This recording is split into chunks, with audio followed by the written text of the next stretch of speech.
home is such an exciting milestone, but for dog owners, it comes with its own unique set of challenges. While you're imagining where your dog's bed's gonna go or how to make the space feel more like your own, there's some behind the scenes details that can easily slip through the cracks. And these are things that you'll need to consider to make sure your home is truly dog friendly. In this video, we're diving into the things dog owners often forget to budget for, so you can make sure that you're barking up the right tree with every financial decision.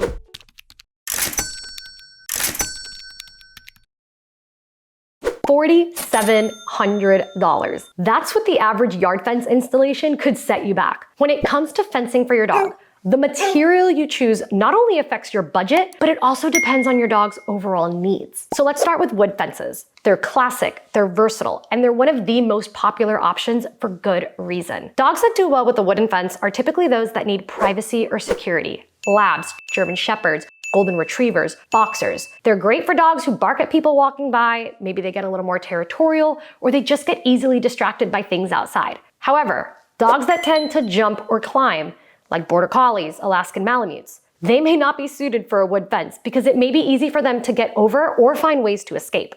So you can expect to pay anywhere between $20 and $50 per linear foot for both materials and labor. So for a 150-foot fence, which is typical for the average yard, that's gonna put you anywhere between $3,000 and $7,500, depending on the type of wood, whether it's cedar, pine, redwood, or pressure treated, the height of the fence, and the style. So now let's talk vinyl fences. Vinyl fences are a great option for a lot of dog owners because they're durable and they're low maintenance, but not all dogs are equally suited for them. Vinyl fences work well for smaller, calmer dogs like beagles or French bulldogs. Now, escape artists like Jack Russell Terriers may find ways to get through weak spots or gaps, while larger, stronger dogs like German Shepherds might just push through the fence if it isn't reinforced. Dogs that like to dig, like our escape artist friends, the Jack Russell Terrier, may also need extra support at the base of the fence to prevent escapes. Now, a vinyl fence is typically going to run anywhere between $30 and $80 per linear foot. So a 150-foot fence, you're looking at around a total of $4,500 to $9,000. Now, the big advantage of vinyl is that it lasts a really long time. Think like 25 to 30 years. It's resistant to things like rot, bugs, water, UV rays, and even dog scratches.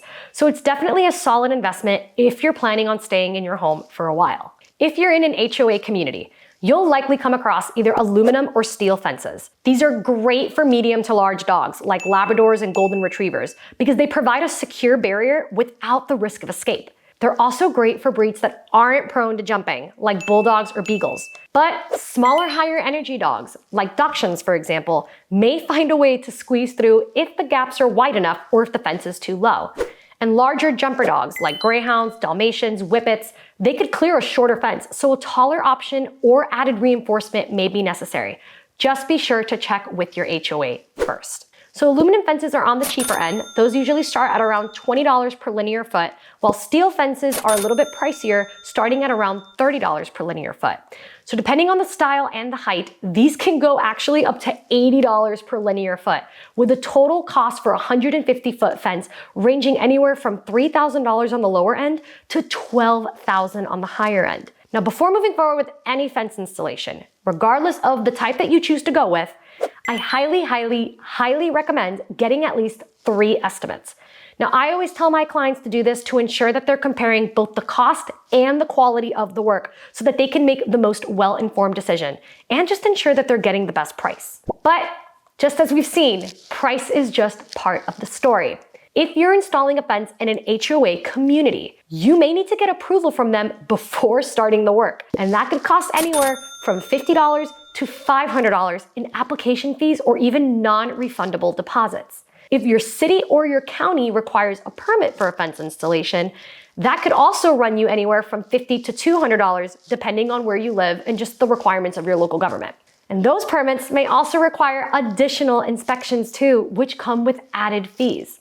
Now, if your property lines aren't clearly marked, you'll likely need to hire a surveyor to define the lines before installing your fence. Depending on how complex your property is, surveys can run anywhere from $300 to $800. If your yard has trees, rocks, uneven ground, you may need to also get land clearing and grading done before you can install your fence. This can range anywhere from $500 to $5,000, depending on how much work is needed to level things out. If you're replacing an old fence, you may need to cover the removal of your old fence and the disposal. Now this can run anywhere from $3 to $10 per linear foot, depending on whether you need the company doing your installation to haul it away for you, or if you can handle the disposal yourself. If you need them to do the disposal, that could add an additional fee. So be sure to ask about these details before signing any contracts so that you're not hit with unexpected costs. And don't forget about material delivery fees. So some suppliers charge extra if you live further away from the warehouse or if they're delivering heavy or bulky materials. And these flat fees can range anywhere from $100 to $500. Other costs to keep in mind include post hole digging and setting the post with concrete, which can range anywhere from $5 to $15 per square foot. If your yard has rocky soil or deep frost lines, it could be on the higher end of that range too. If your dog is a digger, you may also need to reinforce the fence base to prevent escapes. This could involve adding chicken wire mesh or concrete footers at the bottom of the fence, and the cost for that can range anywhere from $300 to $1,500, depending on the size of the fence and the work required. And if you're worried about your dog bolting when you open the gate, consider adding a self-closing gate or a double gate entry system. Now, self-closing gate is the more affordable option because those start at around $150, while double gates with extra security features can go all the way up to $2,500. So if we take our initial $4,700 estimate for the fence and the installation as a starting point, and we add up all the other costs from the examples that we've covered, it brings the total cost to a whopping $12,600, which is well beyond our original budget. But that huge jump shows you just how quickly those hidden expenses can pile up.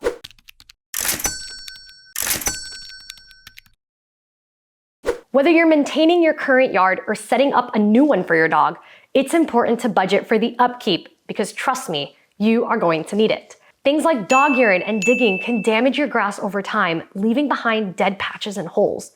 On average, dog owners may actually need to repair or replace their grass every 6 months to a year, depending on factors like diet and how frequently their dog urinates in the same spot. To tackle urine damage, reseeding is typically a more affordable option. Costs between anywhere from $300 to $800 per season. But if the damage is severe, you may actually just need to replace the sod altogether, and that could range from $1,500 to $3,000 depending on the size of your yard. If your dog has been digging, or if you just have a few small patches, patching with sod may be more cost effective than replacing the entire lawn. A 25 square foot patch of sod can cost between $20 and $100 depending on the type of grass, but larger scale replacements will obviously be pricier. But yard maintenance isn't just about keeping your grass in check. It's also about being aware of what's growing around your dog. And this is a perfect example. So a week ago as of filming this video, Max got into some sago palms at my parents' house. And it was really scary. We had to rush him to the vet hospital in the middle of the night because he was nonstop vomiting and drooling. And this was something that fortunately did not end as severely as it could have because sago palms are incredibly toxic to dogs. And even just chewing on the plant without ingesting it can cause convulsions, neurological damage, and even liver failure in a lot of dogs. We were very, very lucky that Max did not have any long-term effects from consuming the sago palm because the amount that he ingested was so minimal. But this just serves as a reminder that these types of things can happen to anybody. If you're not familiar with the plants outside, if you don't do a full scope of your yard, even if you just overlook something, it can very, very easily turn into an emergency. So let's talk about the plants that you absolutely need to watch out for in your yard. Common plants like, once again, sago palms, oleander, azaleas. These are all super toxic to dogs and they could pose a danger if ingested or even just chewed on. So they don't need to be swallowed to have harmful effects. Removing these plants from your yard can cost anywhere from $150 to $1,500 depending on the size and how difficult they are to remove. And after removal, if you want to replace them with pet-safe options, that might run you anywhere from $500 to $2,000 or more. And of course, if you're in an HOA community, make sure to check in with them before you remove any plants or replace them with new ones to ensure that they comply with your community's guidelines. So part of keeping your lawn healthy includes managing your yard's drainage. Poor drainage can lead to muddy patches, standing water, and that not only damages your grass, but it can also attract pests like mosquitoes and breed bacteria that could get your dog sick if they drink from contaminated water. If you're dealing with drainage issues, you might need to invest in either yard grading or a French drain. When choosing between grading and a French drain, consider what the issue is. If water flows poorly across your entire yard, grading might be the solution. If it's more localized, then a French drain can help target those specific problem spots. So yard grading helps improve water flow by adjusting the slope of your yard. This can cost anywhere from 50 cents to $2 per square foot, depending on the size and the work required. A French drain is a trench filled with gravel, and it has a perforated pipe that helps redirect the water away from problem areas. So installing one of these can cost anywhere between $2,500 to $6,000. Along with drainage, think about how your irrigation system might hold up with the dog in the yard.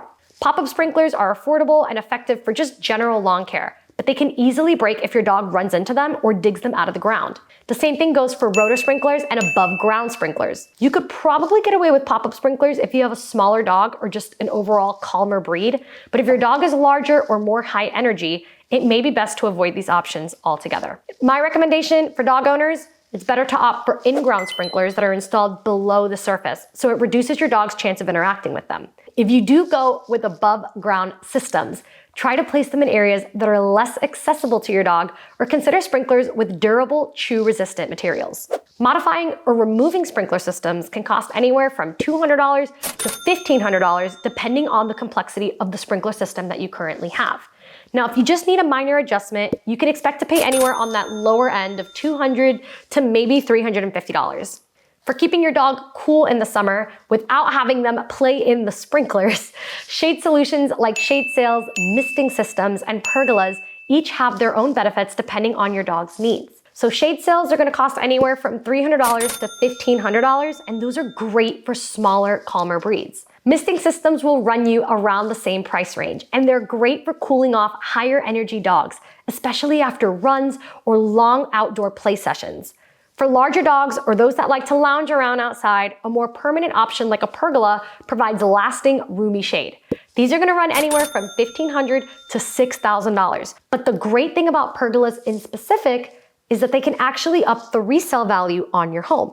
So just like a vinyl fence, if you're going to be staying in your home for longer periods of time, and this is going to be, let's say, your forever home, a pergola could be a great option for you, because if you do choose to sell down the line, it could actually add a little bit of a boost to your resale value. If your dog, or you, have ever wanted a dog door, now is the time to make it happen, especially if you're moving into a new home. Whether you're upgrading or just making life easier for your dog, they can be a great game changer. You just need to be sure to budget for the different options. If you're looking for something simple, a manual flap door is a great cost-effective option. These are just rubber flexible flaps that allow your dog to easily go in and out, but the only thing to note is that they will not keep other critters out.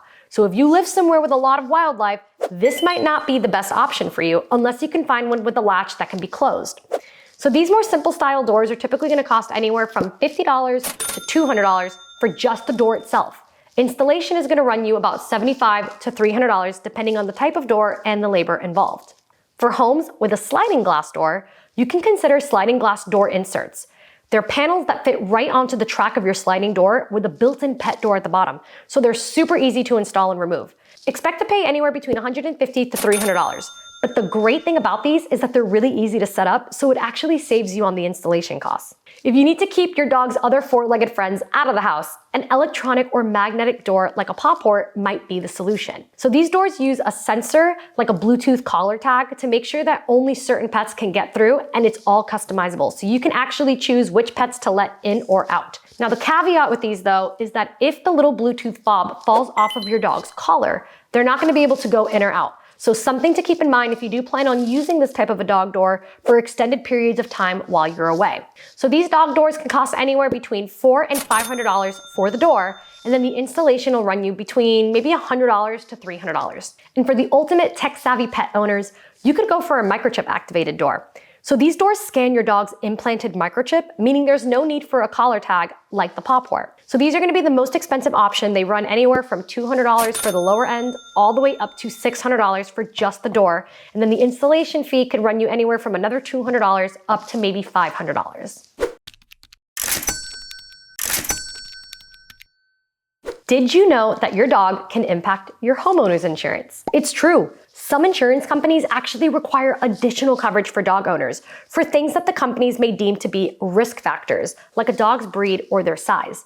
Here's what you need to keep in mind. Personal liability coverage is the most important policy to know about because it protects you if your dog injures someone or damages property. For most homeowners, the typical coverage is between $100,000 and $300,000. But for larger or stronger breeds, you may want to increase that to $300,000 to $500,000. So here in Florida, actually, there's a lawmaker that recently proposed a new bill that would require dog owners of, quote, dangerous breeds to carry a minimum liability insurance policy of $100,000. So that's something to keep in mind because other states may follow suit.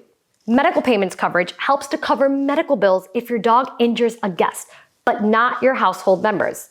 This usually covers between $1,000 and $5,000 in medical bills, and it's perfect for minor injuries like a scratch or a trip and fall accident. You may also want to look into property damage coverage, which protects you if your dog damages someone else's property, like chewing on a neighbor's fence or just running under the fence and getting into their yard and causing havoc. And like the medical payments coverage, this policy would not cover damage within your own home, so it's only for damage caused to other people's property by your dog. Adding dog-related coverage will likely increase your insurance premium, typically anywhere from $50 up to $500. So it's important to shop around different quotes to see what may all be covered or required by each individual company to compare your options. So you've got the backyard squared away, but your dog's perfect home doesn't stop at the door. There's a whole interior to consider, and trust me, it's not as simple as a dog bed and a water bowl. In part 2, we're digging into the hidden costs that sneak up on every dog owner, like more unexpected pet proofing expenses and indoor upgrades that you didn't even know that you needed. So if you want more tips to keep your dog and your wallet wagging, be sure to like this video and subscribe because you don't want to miss part 2. I'll see you there.